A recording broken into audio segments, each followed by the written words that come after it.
most awaited speech, which I've been waiting for because I've been more excited to hear from this dignitary of ours because he has a lot of wit, lot of humor, lot of knowledge, and much more to share with all of us.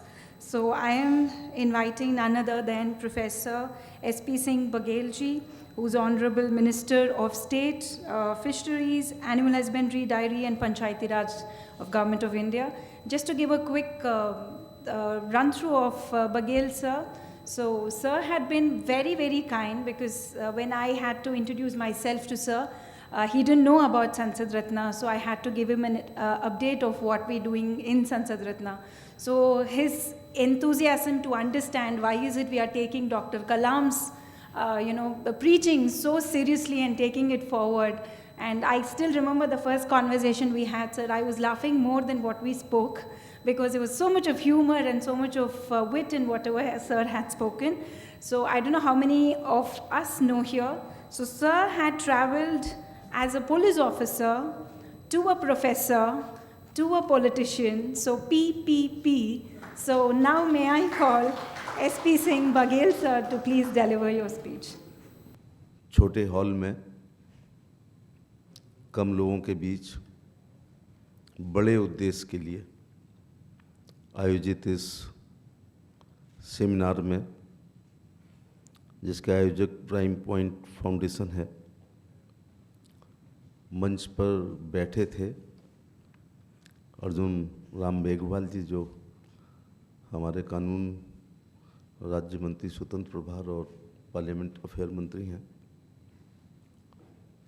अभी अभी भारत की सबसे बड़ी community पिछड़े वर्ग के अधिकारों की संरक्षण के कमीशन, एनसीबीसी कमीशन के चेयरमैन पूर्व मंत्री श्री हंसराज अहीर थे।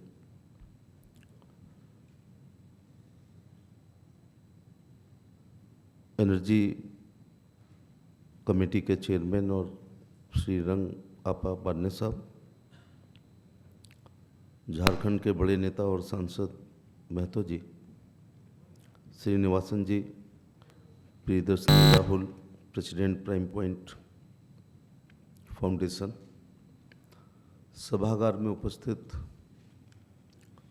जिनको संविधान की चिंता है, कानून के छात्र, कानून के विशेषज्ञ, संविधान के मर्मज्ञ, देवी एवं सज्जनों, संविधान लिखने की आवश्यकता का श्रेय किन लोगों ने दिया? मैं 1857 की क्रांति के नायकों के चरणों में प्रणाम करना चाहूँगा।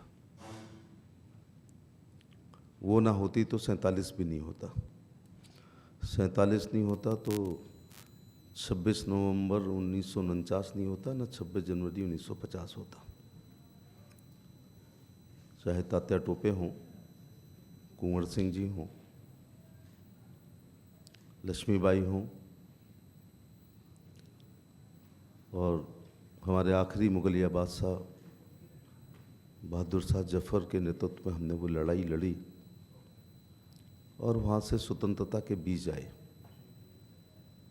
इस मौके पर मैं गांधी जी, नेहरू जी, सरदार पटेल, नेताजी सुभाष चंद्र बोस, अरुणा आसफ अली, जयप्रकाश नारायण, डॉक्टर लोहिया, श्यामा प्रसाद मुखर्जी, अटल जी और अनसंग हीरो बहुत से,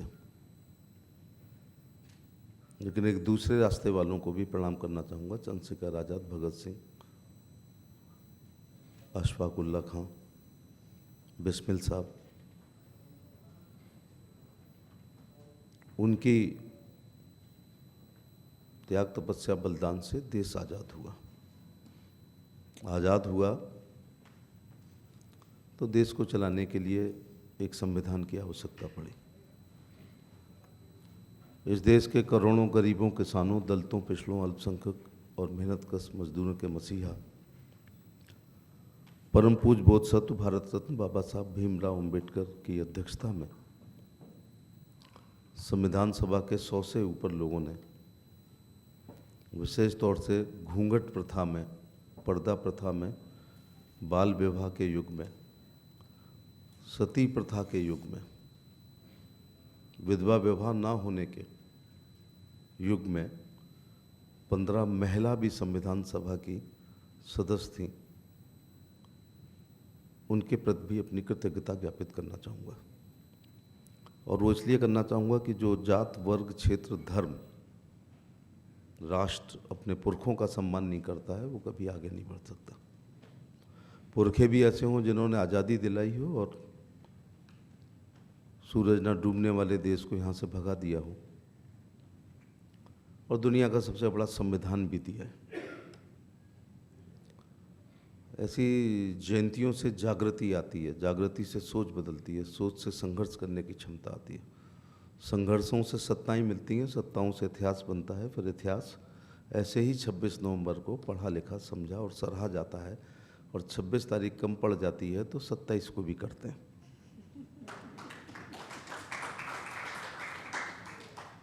बाबा साहब के चरणों में विशेष तौर से श्रद्धांजलि अर्पित करना चाहूँगा,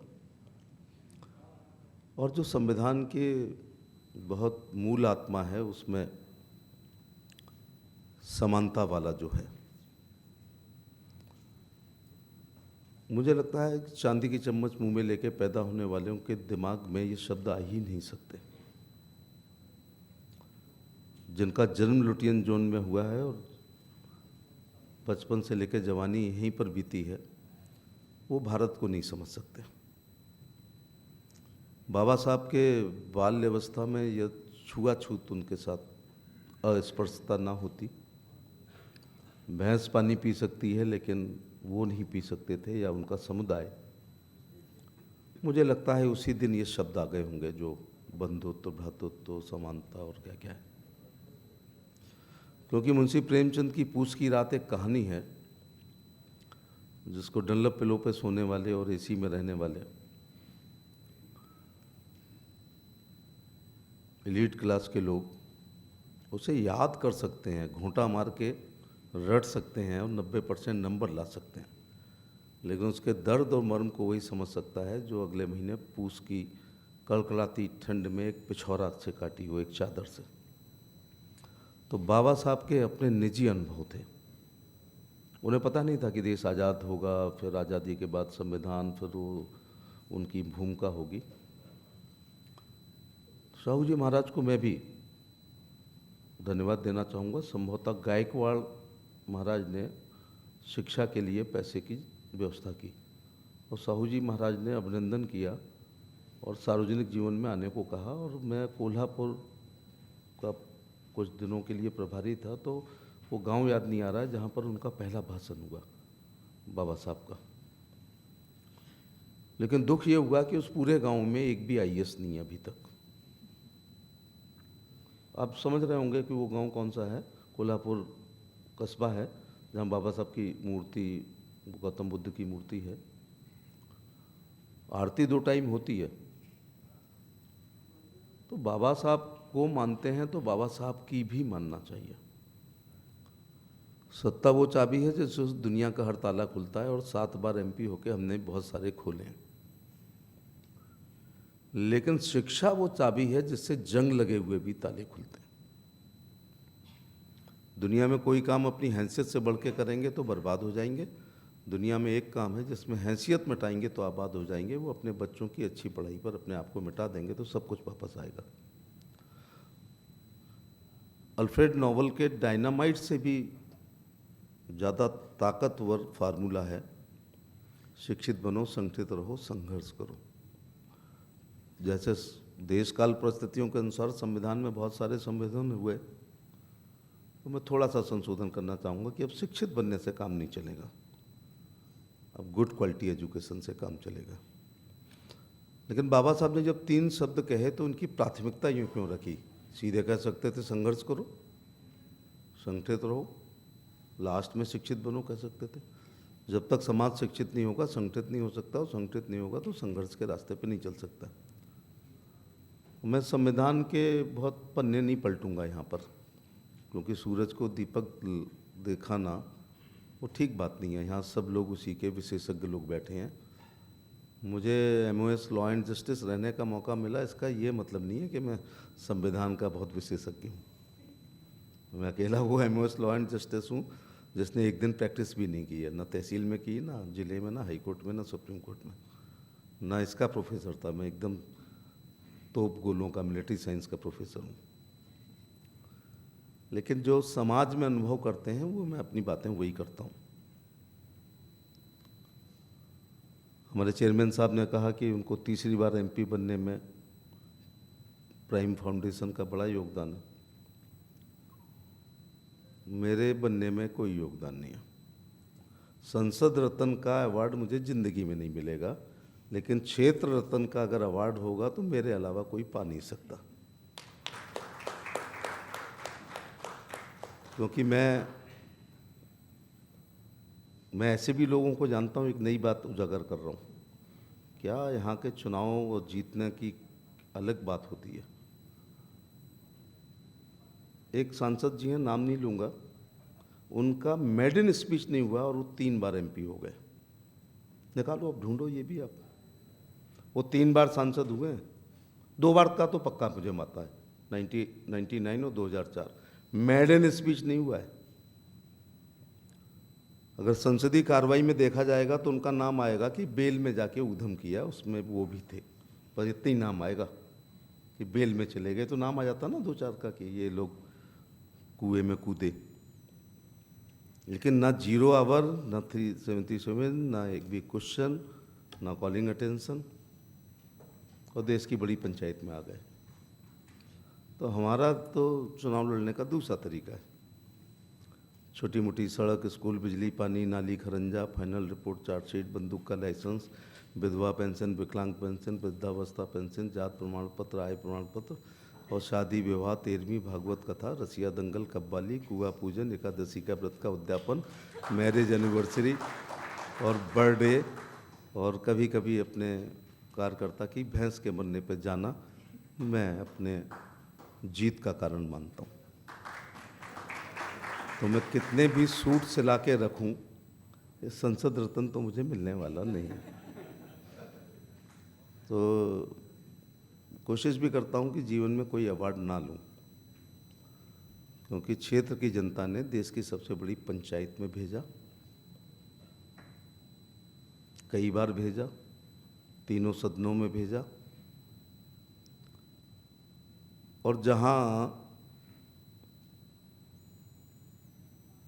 कैबिनेट सेक्रेटरी जाना चाहते हैं, कोशिश की शेषन साहब ने, होम सेक्रेटरी आ गए RK Singh ji, number 1 IPS 10-12 आ गए हैं, जो DG BSF, दिल्ली के कमिश्नर, UP के DG, झारखंड के DG, अजय देवगन का रोल करने वाले राम साहब, नंबर 1 हीरोइन हेमा मालिनी, जया प्रदा, जया बच्चन, दिलीप साहब, राजेश खन्ना, अमिताभ बच्चन, बाकी का नाम नहीं लेते हैं। IAS, IPS, IFS वर्तमान फॉरेन सेक्रेटरी साहब, मणिशंकर अय्यर, मीरा कुमार, नटवर सिंह, सर्वोच्च न्यायालय के 2 chief justice of supreme court, Ranganath Mishra साहब, और दूसरा नाम लो आप लोग, गोगोई साहब। हाई कोर्ट वाले तो कई लोग हैं।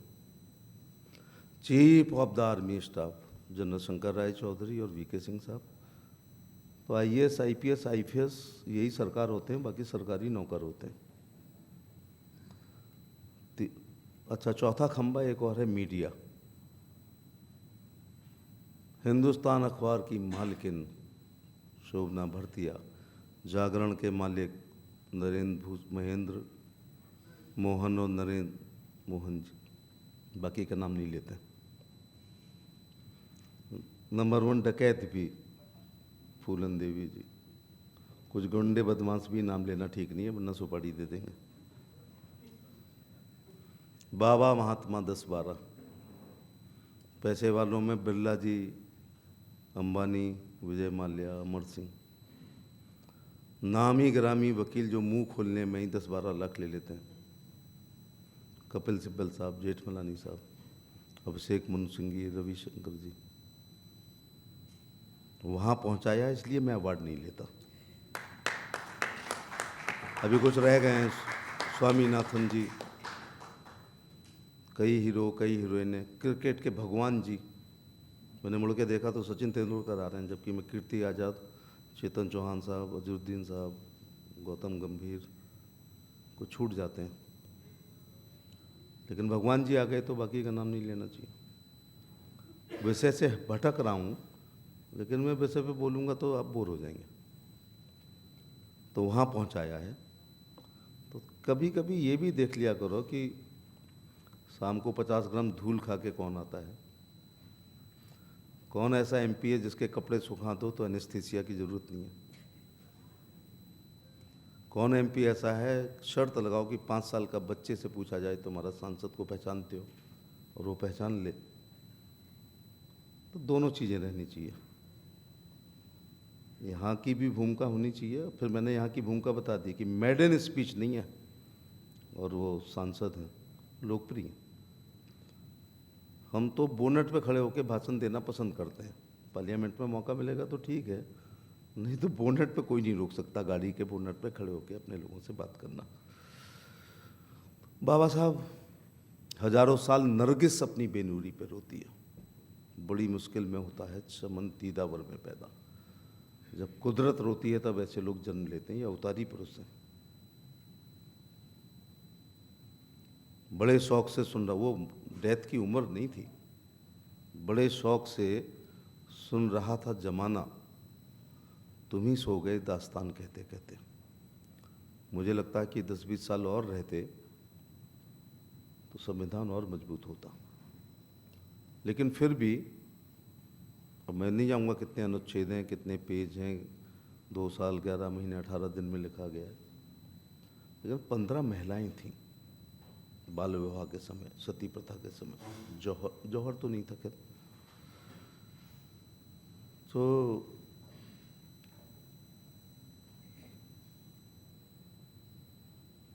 यदि इस देश में जातवाद ना होता, एक बार तो मैं इसलिए जीत गया कि 2 अलग अलग गोत्र के मेरे खिलाफ लड़ गए। उनकी जात एक थी लेकिन उनके गोत्र अलग थे, तो मैं चुनाव जीत गया। अगर वो दूसरे वाले उस जात के ना होते और अलग गोत्र के नहीं होते, तो इस देश में जातवाद ना होता, गोत्रवाद ना होता, क्षेत्रवाद ना होता। अगर राष्ट्रवाद होता, जितना ये सब है, तो हम बहुत पहले विकसित हो जाते। ये भी कहीं ना कहीं संवैधानिक व्यवस्थाओं का भी नुकसान कर रहे हैं। दूसरी बात है कि जितना मौलिक अधिकार के प्रति हम अपने जागरूक हैं, उतना मौलिक कर्तव्यों का भी बोध होता।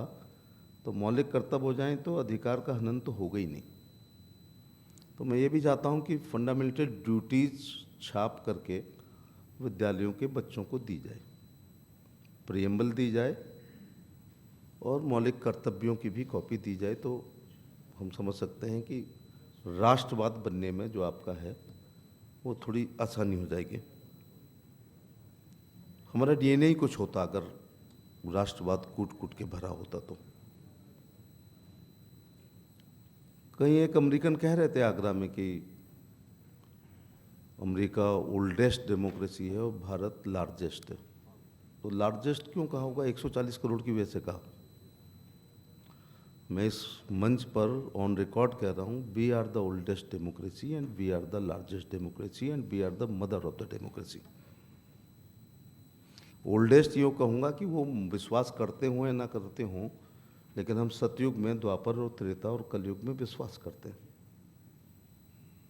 जो भगवान राम हैं वो त्रेता 1,08,000 साल पुराना है, द्वापर को 5200 साल हो गए। और जो भगवान राम हैं ये गुलशन नंदा, प्रेम वाजपेयी, रानू इब्ने सिफी बीए या जेम्स शेडली चाहिए या आर्थर कॉनन डाइल के पात्र नहीं हैं। वो थे, वो हैं, वो रहेंगे। महर्षि वाल्मीकि रचित रामायण सोच लो कितनी पुरानी है। और ये विद्वान लोग एक दूसरे की विद्वता को कभी नहीं मानते हैं। विद्वानों को इकट्ठा करना और मेंढक को तौलना बराबर होता है। लेकिन किसी भी समकालीन ऋषि ने, चाहे वो दुर्वासार हों, गौतम हों, भारद्वाज जी हों, किसी ने नहीं कहा वाल्मीकि जी ये राम लक्ष्मण भरत शत्रुघ्न 4 भाई नहीं थे, एक पांचवा भी तो था। किसी ने नहीं कहा कि कौशल्या के सुमित्रा के अलावा और भी रानियां थीं। किसी ने नहीं कहा कि लवकुश के अलावा और भी बच्चे थे। ऑब्जेक्शन नहीं किया था। दूसरे पक्ष के लिए भी किसी ने नहीं कहा कि रावण का बेटा मेघनाथ नहीं था, क्या आप गप्पे मार रहे हो, या भाई कुंभकर्ण नहीं था, या मंथरा बहुत खूबसूरत थी, ये भी किसी ने नहीं लिखा। वो कुबड़ी थी तो कुबड़ी ही लिखा है। तो क्या सिद्ध हो गया कि राजतंत्र में लोकतंत्र था। जब कोलंबस खोज रहा था ना अमेरिका को, उसके बहुत पहले यहाँ मजबूत लोकतंत्र था, और समाज का अंतिम व्यक्ति ने भगवान राम की मोनार्की में, राजतंत्र में, भगवती तुल्य पत्नी सीता के खिलाफ, सीता जी के खिलाफ प्रतिकूल टिप्पणी की, चारित्रिक, और राजा ने उसका सर कलम नहीं किया। इससे बड़ा लोकतंत्र कहीं होगा क्या? तो ये जरा इसका विरोध किया करो कि अमेरिका ओल्डेस्ट नहीं है, we are the oldest. Agrasen Maharaj के समय भी लोकतंत्र था। और लिच्छवी गणराज को क्यों हम बार बार भूल जाते हैं कि हमारे यहाँ गणतंत्र लिच्छवी राज वैशाली में था। तो we are the oldest democratic country, we are the largest and we are the mother of democracy. हमारे यहाँ समितियों अमतियों का बहुत पहले जिक्र है। मुझे लगा 7 मिनट दिए थे, लंबा भाषण हो गया, लेकिन पुरानी हो या बड़ी हो, एक भयंकर हमला हुआ था डेमोक्रेसी पर, आपातकाल। चाह रहा था कोई राजनीतिक पार्टी का नाम ना लूं, लेकिन संविधान की बात आएगी और डेमोक्रेसी की बात आएगी तो एक उदाहरण देना पड़ेगा। 25 जून 1975 संविधान का गला घोंट दिया गया, लोकतंत्र की हत्या हो गई। उस काले दिवस को भी मनाना चाहिए। ज़्यादा वर्णन नहीं करूँगा, लेकिन DIR मीसा, मेरे गांव में एक घोड़ी वाला था, तांगे वाला था, निकल रहा था, बड़ा ह्यूमर था उसमें मेरी तरह। तो थाने के सामने से निकलते हुए कहा, चल मेरी घोड़ी इंदिरा की चाल। उसको DIR में बंद कर दिया, 7 महीने बंद रहा। मुझे दुष्यंत याद आते हैं जिन्होंने कहा था, मत कहो आकाश में कोहरा घना है, यह किसी की व्यक्तिगत आलोचना है। तो एक वो प्रियदर्शनी थी जिन्होंने आपातकाल लगाया था, एक ये प्रियदर्शनी है जो संविधान की बात कर रही हैं। इंदिरा गांधी का नाम प्रियदर्शनी ही था। और मजेदार बात है कि जिन्होंने रखा था उन्हीं को जेल में उन्होंने डाला, JP ने। क्या बढ़िया है, दुष्यंत ने कहा कि मत कहो आकाश में कोहरा घना है। अगर ये कह दिया कि बादल हैं तो इंदिरा गांधी कहेंगी हमारे सरकार की आलोचना है, यह किसी की व्यक्तिगत आलोचना है। मौसम के आंखों में है, हाँ एक बूढ़ा आदमी है मुल्क में, देखते हैं कौन कौन पकड़ता है। एक बूढ़ा आदमी है मुल्क में, या यूं कहें इस अंधेरी कोठरी में एक रोशनदान है। कोई बिहार से नहीं है क्या? हाँ भाई राहुल जी, JP। और वो खिड़की भी, एक रोशनदान को बंद कर दिया। मैंने डायलिसिस शब्द पहली बार सुना, जसलोक अस्पताल का नाम पहली बार सुना जब JP वहाँ एडमिट हुए। हेमंत शर्मा के फादर मनु शर्मा ने लिखा है कि मौसम के आंखों में नमी है, लगता है आज कोई गमी है, और मेरी मेज पर रखी हुई संविधान की पुस्तक में कुछ पन्नों की कमी है। ये बंद हो जाते हैं, ये प्रेस की आज़ादी सब सेंसरशिप ने ठीक कर दिया था। तो जब ये बात हो तो उसका भी जिक्र होते रहना चाहिए, जिससे नई पीढ़ी को पता चले कि जवानी के बेहतरीन 27 महीने JP आंदोलन के छात्रों ने जेल में गुजारे हैं। और उनका धन्यवाद देना चाहूँगा जो बिना माफ़ी मांगे पूरे 27 महीने रहे।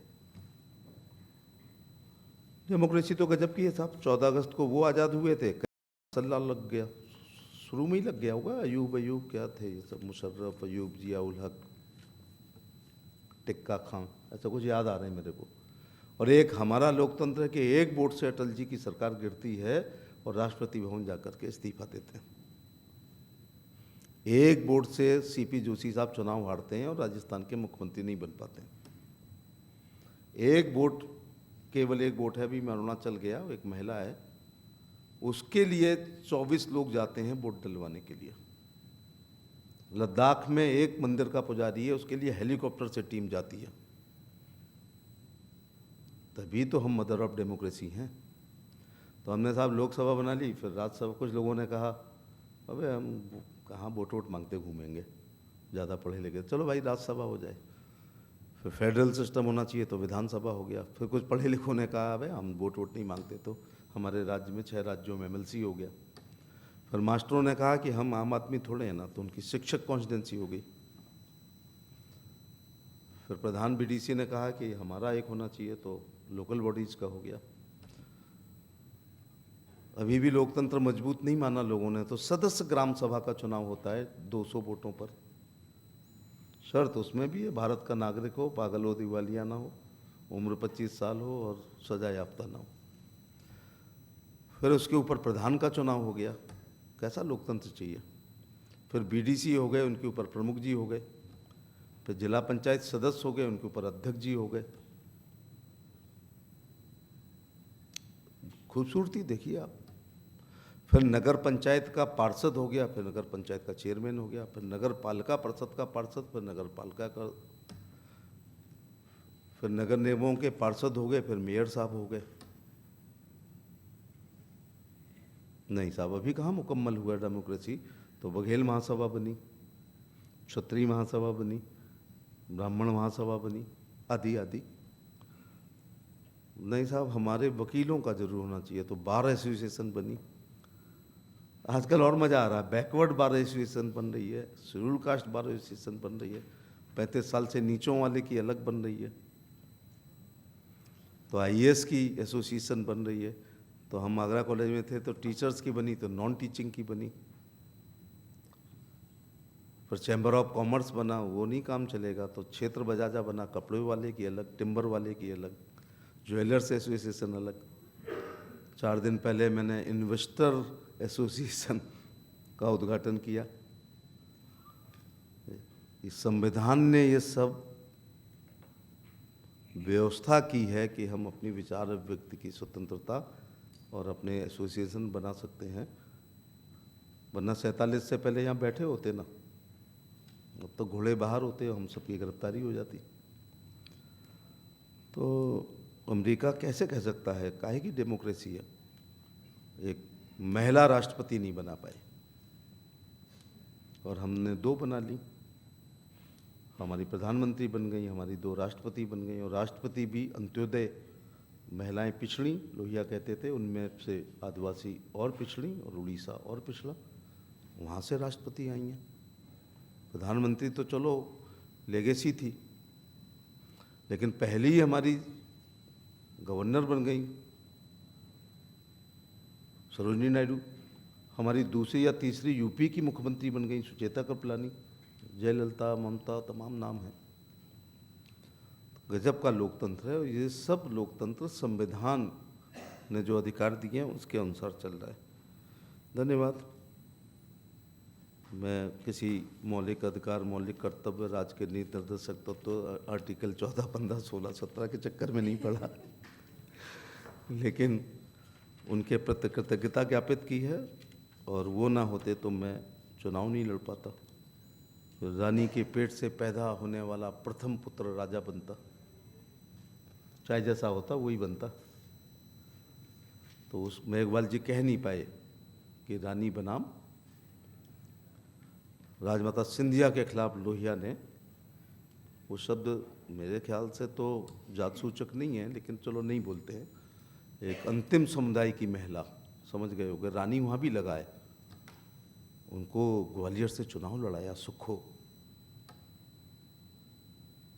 अब बताइएगा, अगर वो होता कि तालुकेदार ही लड़ेंगे, एलीट क्लास ही लड़ेगा, केवल ग्रेजुएट लड़ेगा, तो क्या अंतिम पायदान पर खड़ी हुई महिला चुनाव महारानी के खिलाफ, और दांत खट्टे कर दिए थे। ये और बता दूं, ये लोहिया का प्रयोग था। तो हमारा संविधान से ही गांधी का ग्राम स्वराज, लोहिया की गैर बराबरी, बाबा साहब का समतामूलक समाज और दीनदयाल जी का अंत्योदय, ये सब हमारी प्रियम्बल में बसे हुए हैं।